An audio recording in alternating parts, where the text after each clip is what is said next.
picture of my 17-year-old nephew, Spencer. He's a linebacker for his high school, the Ashland Arrows. And I went to a lot of his games this season, and there was one game in particular that I was very aware at how upset the crowd was. The Ashland fans were furious at how unfair the officiating was, that their team was being called for all kinds of inconsequential penalties, and the other team was getting away with all kinds of blatant violations. Well, I don't know a lot about football, so I was willing to accept this as an accurate assessment until I was standing at line at the concession stand, and I overheard two fans from the opposing team loudly complaining at how unfair the officiating was against their squad.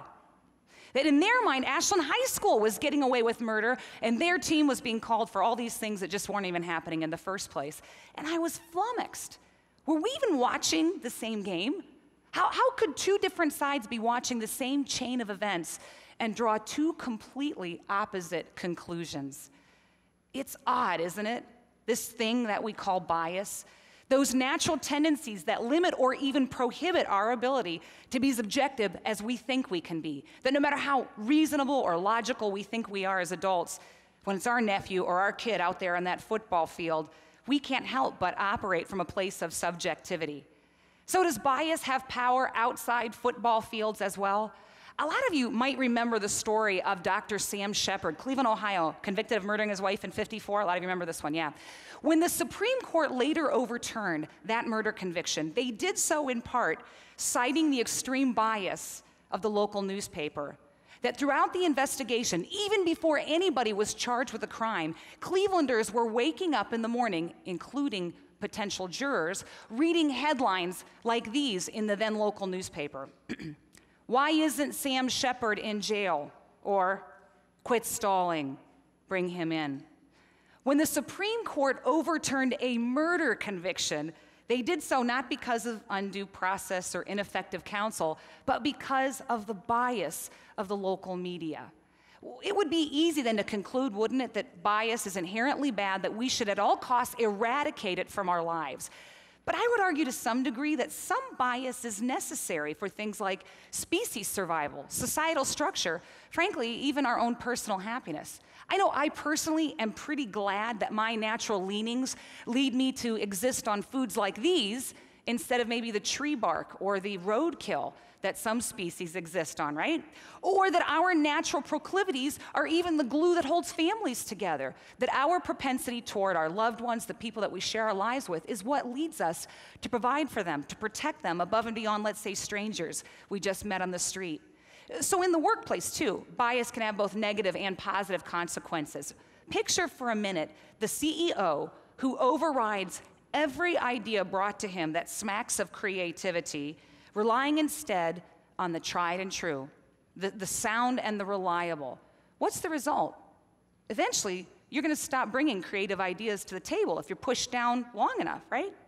But on the flip side, when we are able to acknowledge our biases, when we are willing to admit, okay, that maybe the officiating on the football field isn't as slanted as I think, but maybe I'm just viewing it from my own perspective, that's when we can begin to move beyond the biases that really do come naturally to us. It's kind of like pulling a veil away from our eyes and saying, okay, this was stopping me from seeing clearly. Let's see what I can do without it. You know, one of my favorite quotes is from Abraham Lincoln. It's not one of his best-known quotes, but it's one that I really like. He said, "I don't like that man. I must get to know him better." Now, a quote like this challenges me, maybe you too. My natural tendency, if I don't like somebody or if I don't work well with them, is maybe just to be polite but to avoid them. A quote like this tells me that I have to see beyond that. I have to see what I might have missed if I had only been operating from my narrow view, because essentially when we narrow our view, we're narrowing our world. When I was a freshman in high school, I tried out for the softball team. Now, I didn't know a lot about softball, but it sounded like fun. So later in the season, I overheard two teachers discussing our softball season. They didn't know I overheard the conversation, but this is one of the comments that I heard. One of the teachers said about me, "You know, that Susan's a lot like me, non-athletic." Now, I have to tell you, that word, non-athletic, seared itself into my conscience. If you look through my scrapbooks of my high school or my college years, you will find evidences of successes, both academic and creative. But I defy you, after that day, to find one piece of evidence showing me engaging in anything resembling physical fitness or athletics or sports, because in my mind, the verdict was in. I was non-athletic. I was certainly not going to embarrass myself by engaging in a behavior that everybody knows a non-athlete has no business trying to do, right? And I operated from that place of bias for years. Well, later in my 20s, I knew I had to get in some sort of shape. I'd love to tell you it was a pursuit of mental and physical excellence, but the truth is I was in my 20s and I wanted to look cute in my blue jeans and have the guys notice me, right? So I started off by buying a VHS tape. Anybody remember VHS tape? Yeah. And I bought this 20-minute beginner's aerobics tape, and I would work out in the privacy of my apartment, shades drawn, phones off the hook, and so forth. And when that one got too boring and not challenging, I bought some other tapes and eventually started power walking as well. And at one point, at first, under the cloak of darkness, after the sun had set, I even started running. I had to run at night so nobody would see the non-athlete attempting to run, right? So as time went on, my speed and my endurance built, and eventually I was feeling pretty good about running. I'm buying books about running, and I'm subscribing to health magazines, buying good running shoes, etc. One day, I'm out for a run, and I feel so good that I think I'm gonna go a little bit farther than what I had planned to. I'm just gonna see if I can push it a little bit beyond what my goal had been that day. So I kept running, and I kept running. And when I finally stopped running, I calculated that I had just run 9 miles. And I was flabbergasted, not only at what I had just done, but at the possibility of who I might really be and what I might really be capable of, in spite of what that voice in my head had been telling me I was or I wasn't since I was 15 years old. When we are able to remove the sunglasses of bias from our vision and from our eyes, we are able to push ourselves to levels we did not think we could do. And I will say, push myself, I did. This is a picture of me crossing the finish line at the Columbus Marathon, 26.2 miles. Me, thank you. Yeah. Non-athlete, ha! Bias can be a powerful force against us, can it? For years, my bias about who I was or who I wasn't essentially squelched my ability to fully explore my own capacity. But when we can harness that bias, when we are able to recognize it for what it is, it's a preconceived notion, and that we can move beyond that, we can encourage growth in innovation, in creativity, in accomplishments that we didn't think. So what's the lesson for all of us here today as we seek to guide and coach and direct other people in our lives? What biases have we unintentionally instilled in people? And now what can we do about it? I'd like to offer you a tool that I have used in my life in my attempt to inventory and even put aside my bias to instead create a culture of support. And I call it the objectives plus the TKN test. Now let's look at the objectives first. Let's say you have twin daughters, obviously the same age, but they're the same size, zest for life, etc.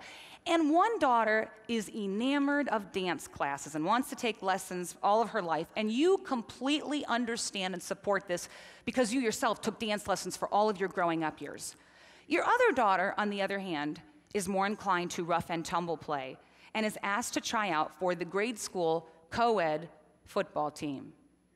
And you have no idea what to do with this information. Why would any little girl choose a sport where you will end up, bruised, roughed up, or at best muddy, when she could instead have her picture taken on stage in a pink leotard, right? Now, even if we don't want to admit it, our natural tendency might be to steer the one daughter toward the path that we understand, the one that we can relate to because it's the path we have likely been on at some point in our lives. But for the person who understands that viewing the world from a narrow lens like that, from our lens, is what inhibits growth, both in ourselves and in those people who share life with us. So that person is going to take the objectives plus the TKN test. So let's look, in this example, at some objectives of why we would encourage a kid to get involved in extracurricular activities, and then let's look to see whether or not both the dance lessons and the football league would achieve those objectives. All right, so here we go. First objective, physical fitness, exercise. Football and dance, check. Making new friends, Check. Learning to work well with others. Check. New experiences, broadening our horizons. Check. Learning to follow directions. Check.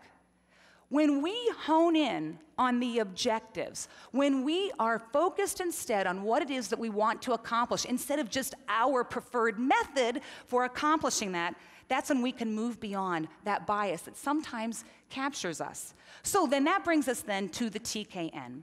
TKN simply stands for true, kind, and necessary.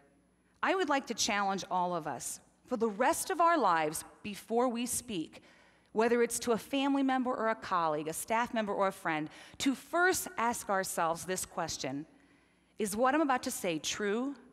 Is it kind? And is it necessary?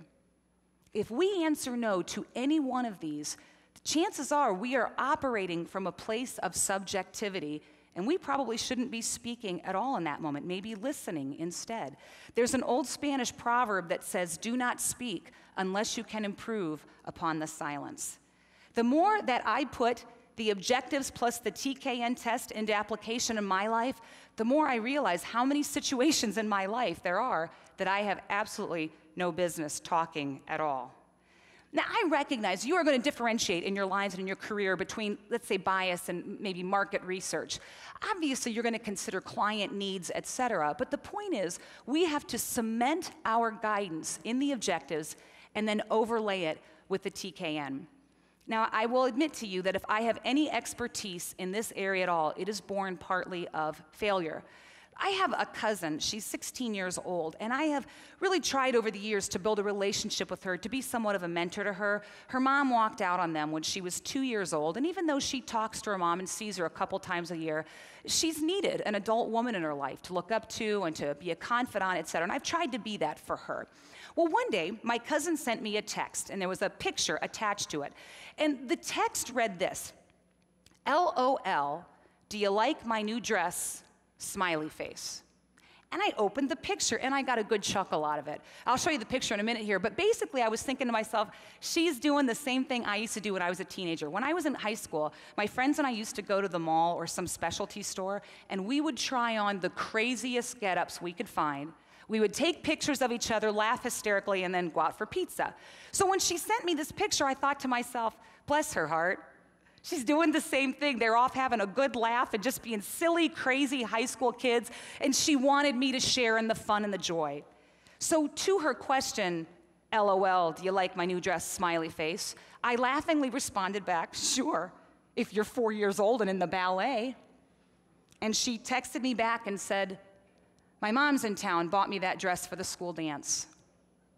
Did I mention that I teach ethics for a living?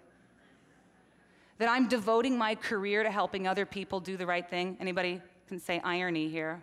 Yeah. In one fell swoop, I damaged a relationship I have spent years building. And why? Because I'm an inherently evil person?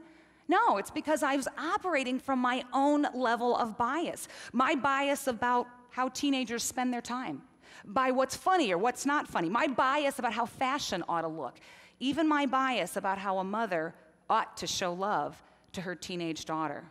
And heaven knows I failed the TKN test in this situation. But maybe even more importantly, what did I do to the objectives that I had set out for building this relationship with this 16-year-old girl in the first place?